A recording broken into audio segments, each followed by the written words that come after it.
గురుగారు అంటే ఇది 750 సంవత్సరాల చరిత్ర గల సాలగ్రామం ఇది. ఇన్ని సంవత్సరాలు మీరు దాన్ని రహస్యంగా మీ ఇంట్లోనే గుప్తంగా దాచిపెట్టుకున్నారు లేదా ఉంచుకున్నారు. ఎవరికి తెలియదు ఆ విషయం. హఠాత్తుగా ప్రజల్లోకి ఎందుకు తీసుకొచ్చారు దాన్ని? అక్కడ హఠాత్తుగా తీసుకురావడం కాదు, మామూలుగా ఇక్కడ ఉండేటువంటి ప్రాంతంలో వాళ్ళకి మా ఇంట్లో ఆరాధన జరుగుతుంది, ఎప్పుడైనా వచ్చినప్పుడు వాళ్ళు చూసేవాళ్ళు, దర్శనం చేసుకోవడం ఇవన్నీ ఉండేటువంటి. ఓకే. ఇప్పుడు ఏమవుతుందంటే ఇంట్లో ఈ వ్యవస్థ అనేటప్పటికి ఏమవుతుందంటే ఇంట్లో వాళ్ళు ఇబ్బంది పడతారు. ఎక్కడి నుంచో వచ్చేటువంటి వాళ్ళందరూ కూడా మేము ఏ పనులు ఉంటాయి దానిలో ప్రత్యేకంగా ఈ ఆరాధన ఈ వ్యవస్థ అంతా కూడా ఇబ్బంది అవుతుంది.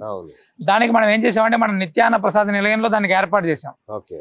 ఇక్కడ అన్న ప్రసాదానికి వచ్చేటువంటి వాళ్ళకి మళ్ళీ దర్శనానికి ఇవన్నీ మళ్ళీ అదొక రకమైనటువంటి ఇబ్బంది అవుతుంది. ఇక్కడ ఏమవుతుందంటే 10ల సంఖ్యలో వస్తే ఇబ్బంది లేదు, 100ల సంఖ్యలో వచ్చేటప్పటికి ఏమవుతుందంటే మనం దీనికి ప్రత్యేకమైనటువంటి వసతి లేకపోతే వచ్చేటువంటి భక్తులు ఇబ్బంది పడతారు, మనం ఇబ్బంది పడతాం అనేటువంటి దాంతో ఇప్పుడు మనం బయటికి తీసుకురావడం జరిగిందండి. ఇప్పుడు కొంతమంది వచ్చేటప్పుడు మనం ఏమవుతుందంటే ఇంట్లోనే దర్శనం చేసుకుని వెళ్ళిపోయేవాళ్ళు. ఇది 100ల సంఖ్యలో పెరిగేటప్పటికి ఏమవుతుందంటే మనం ఇళ్లలో కూడా కొంచెం ఇబ్బంది అవుతుందనే ఉద్దేశంతో మనం చేసాము. ఈ మధ్య కాలంలో సాలగ్రామానికి ముడుపులు కట్టిన వాళ్ళు చాలా మంది రాజకీయ నాయకులు చట్టసభల్లో కూడా అడుగు పెట్టారని విన్నాను, నిజమేనా? చట్టసభల్లో ఈ మధ్య నిన్నమన్నని ప్రమాణ స్వీకారాలు చేశారు. సుమారు ఒక 6 మంది ఎమ్మెల్యేలు వచ్చారు. వాళ్ళు ప్రమాణం ఇక్కడ దర్శనం చేసుకున్నారు. అంటే ప్రేయర్లు అక్కర్లేదు, 6 మంది వచ్చి దర్శనం చేసుకున్నారు. స్వామికి విశేషంగా వాళ్ళు ప్రత్యక్షంగా ఉండి హోమం అభిషేకం చేసుకుని వెళ్ళారు. రాజకీయంగా అద్భుతంగా సెటిల్ అయ్యారు.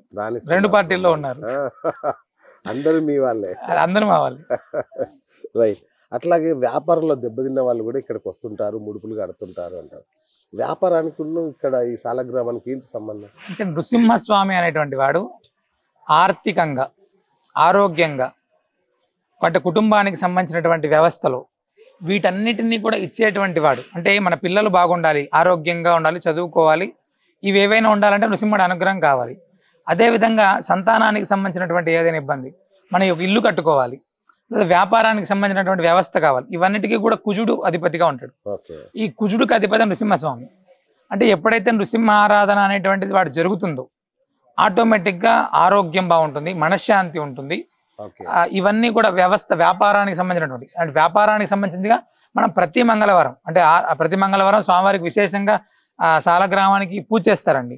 రుణ విమోచనానికి సంబంధించిందిగా, వ్యాపార అభివృద్ధికి సంబంధించిందిగా ఈ 2 జరిగినప్పుడు ఏమవుతుందంటే చాలా అద్భుతమైనటువంటి ఫలితం చాలా మంది పొందుతున్నారు.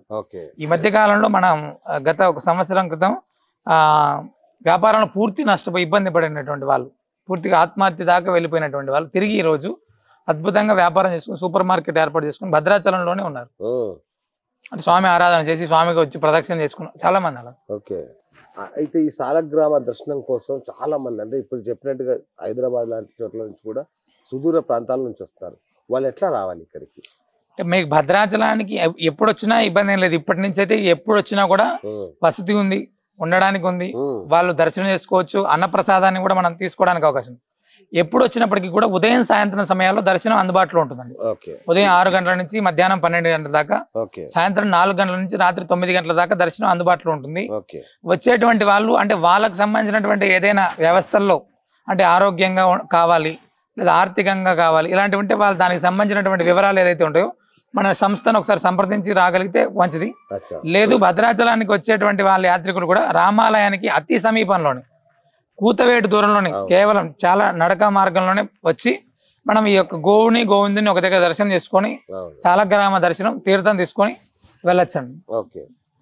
నేను చూస్తున్నాను గత 4-5 నెలలుగా. అప్పుడు నేను గతంలో ఒకసారి మీ దగ్గరికి వచ్చి మీరు కార్యక్రమాలన్నీ పరిశీలించినప్పుడు కూడా చూశాను. నిత్యాన్నదానాన్ని అదొక అద్భుతమైన క్రతువులాగా నిర్వహిస్తున్నారు, ఒక పెద్ద యజ్ఞం లాగా నిర్వహిస్తున్నారు. కష్టం అనిపించట్లేదా? అంటే వాస్తవంగా 100ల మందికి పెడుతున్నామండి నిత్యాన్నదానం. నిత్య అన్నప్రసాదం ప్రారంభం చేసే సమయంలో మేము కూడా బాగా టెన్షన్ వచ్చింది మాకు కూడా. ఎందుకంటే రోజు ఖర్చుతో కూడుకున్నటువంటి వ్యవస్థ ఇది. అంటే ఒకసారి ప్రారంభం చేసిన తర్వాత వెనక్కి అడుగు వేసేటువంటిది ఇప్పటిదాకా ఏది జరగలేదు. కానీ అన్నప్రసాదాన్ని మనం అందించేటప్పుడు ఏమైనా అసౌకర్యం ఏమవుతుందేమో అని అనుకున్నాం. కానీ చాలా మంది దాతలు అన్నప్రసాద వితరణ ప్రారంభం చేసినప్పటి నుంచి ఈ రోజు దాకా ఎక్కడ కూడా చిన్న అసౌకర్యం కూడా, అంటే 100 మందికి కావాల్సినటువంటి వస్తువులు 100 మందికి వస్తున్నాయి, 1000 మందికి పెట్టాల్సిన రోజు 1000 మందికి వస్తున్నాయి. అంటే మా దగ్గరే కల్పవృక్షం ఉంది, మాకేంటి భయం అన్నట్టుగా, భగవంతుడు నేనున్నాను మీరు వెళ్ళిపో అన్నట్టుగా వేలాది మంది భక్త కుటుంబాన్ని ఇచ్చాడండి, నృసింహ భక్త కుటుంబాన్ని. ఎవరిని కూడా మేము ఇది కావాలి అని అడగాల్సిన అవసరం అనేది మనం ఈ కార్యక్రమం చేస్తున్నాం, సత్యమేమో. ఏ కార్యక్రమం చేస్తున్నాం అని అంటే ఆ కార్యక్రమానికి తగ్గట్టుగా వస్తున్నాయండి. ఇప్పటిదాకా ఏ ఇబ్బంది అనిపించలేదు. Wonderful wonderful. రైట్. అంటే మీరు స్థానిక భద్రాచల అహోబిల మఠం ప్రధాన పూజారి మీరు. అవునండి. అర్చకులు నిజం చెప్పాలంటే ఒక సాధారణ అర్చకులు మీరు. ఇప్పుడు కూడా సాధారణ అర్చకులు లేదు, ఇప్పుడు మీరు అసాధారణమైన వ్యక్తి. రైట్. అంటే ఆర్థికంగా దీనికి చాలా కావాలి డబ్బులు. మీరు చూస్తే ఎందుకు సాధారణ అర్చకులు అన్నాను అంటే పెద్దగా డబ్బులు ఏం రావు కదా. అవునండి కదా. కానీ ఇవన్నీ చేయాలంటే ఎంత ఆర్థిక భారం, ఎంత కష్టం, ఎట్లా సమకూర్చుకుంటున్నారు ఇవన్నీ? అంటే మనం అంటే ఇప్పుడు దాకా భగవద్ అనుగ్రహం చేత కరోనా విపత్కర పరిస్థితి కంటే ముందే మన నృసింహ భక్త కుటుంబం అనేటువంటి ఒక వ్యవస్థ అంటే ఈ అన్నింటినీ కూడా నడిపించేటువంటి అతీతమైనటువంటి శక్తి అనేది. ఓకే. అది ఎలా ఏర్పడిందంటే కరోనా విపత్కర పరిస్థితుల్లో ప్రతి ఇంట్లో నృసింహనామం జపించాలి అని చెప్పి మనం చేసినటువంటి చిన్న సాహసోపేతమైనటువంటి కార్యక్రమానికి వేలాది మంది భక్త కుటుంబం ఏర్పడి ఈనాటికి కూడా కొన్ని వేల మంది ఆ యొక్క నృసింహ సేవావాహిని ఫాలో అవుతూ మనం చేసేటువంటి ప్రతి అవసరానికి ప్రతి కార్యక్రమానికి కూడా మేమున్నాం, మీరు ముందుకెళ్ళిపోండి, మీకేం ఇబ్బంది లేదు. మనం ఈరోజు ఆంధ్ర తెలంగాణ ప్రాంతంలో ప్రారంభం చేసాం ఫస్ట్. ఇప్పుడు తమిళనాడుకి వెళ్ళాం, ఛత్తీస్గఢ్కి వెళ్ళాం, కర్ణాటకకి వెళ్ళాం. అంటే అశ్వమేధ యాగం ప్రారంభం చేసినట్టుగా అశ్వమేధ యాగం స్టార్ట్ చేసాం. అన్ని రాష్ట్రాల్లోకి తీసుకెళ్లేదాకా మేము వదిలేటట్లేదు భగవంతుడి దయ వల్ల. అంటే డబ్బు అనేటువంటిది అకౌంట్లలో లక్షల రూపాయలు లేవు.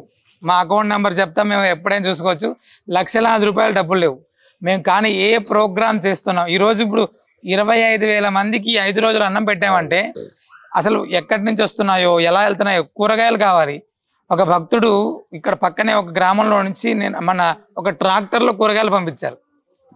ఒక ఆయన అంటే అన్నప్రసాదనం ప్రారంభం చేస్తుంటే వాళ్ళ ఇంట్లో కుటుంబ సభ్యులు ఎంతమంది ఉన్నారో ఆ కుటుంబ సభ్యులు అందరూ వెయిట్ ఎంత ఉన్నారో ఆ వెయిట్ కి సంబంధించినటువంటి కందిపప్పు మొత్తం తెచ్చిచ్చారు. ఒక ఆయన పెసరపప్పు తెచ్చిచ్చారు. ఒక ఆయన అంటే మేము చేసేటువంటి కార్యక్రమానికి అంటే సాలగ్రామం యొక్క మహత్యం, కల్పవృక్ష సాలగ్రామం మహత్యం, మా భక్తుల యొక్క సహకారం అద్భుతంగా వెళ్ళిపోతుంది. మీరు ఇప్పుడు చూసారు ఇక్కడ ప్రారంభం చేశారు 500-600 మంది ఉన్నారు. అక్కడ భోజనం దగ్గరికి వెళ్ళేటప్పుడు 1,500 మంది పైన అయిపోయారు. అంటే వన్డే వాళ్ళం కూడా మేము పొద్దున్నేనే ఒక 1,500-2,000 మంది అంటే అది ఇంకొక 1,000-1,500 మందికి పెరిగిపోతుందండి.